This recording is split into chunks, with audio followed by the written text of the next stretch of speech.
What's inside my bag when I go to the duty? Ang aking tumbler na maliit, ang aking pouch na may laman IDs and ATMs, ang aking wallet, small wallet, ang aking panyo, pamunas pawis, ang aking cologne, maliit na cologne kasi maliit ang ating bag, at saka ang aking power bank. Sa bulsa naman ay ang laman, susi ng bodega sa trabaho, at saka lighter. Ayun lang guys. Yan, dito naman tayo sa pagbibihis guys. Alam naman natin kapag babae matagal magbihis yon.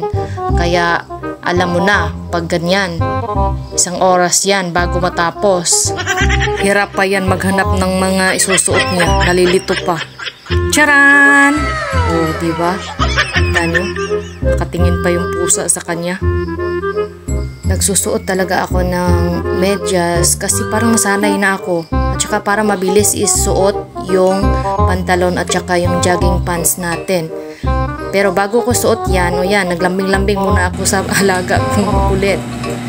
Tapos nag-perfume, ganyan, para mabango. Perfume muna. Alam mo na, perfume natin lahat para mabango. Charis.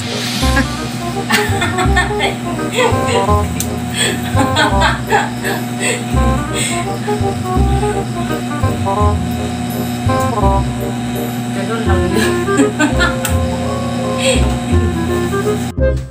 Ayan, tapos na tayo nagpabango. Isuot na natin ang ating jogging pants. Ayan, ang bilis no?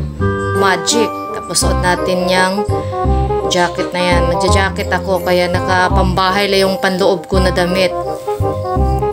Ayan, tapos na. Tcharan! Ready na para sa trabaho. Uy, ang galing! Tapos na agad. Mabilisan lang tayo guys. Hindi na natin pinakita yung nagme-makeup tayo kunwari para mabilis lang. Selfie muna bago umalis ng bahay.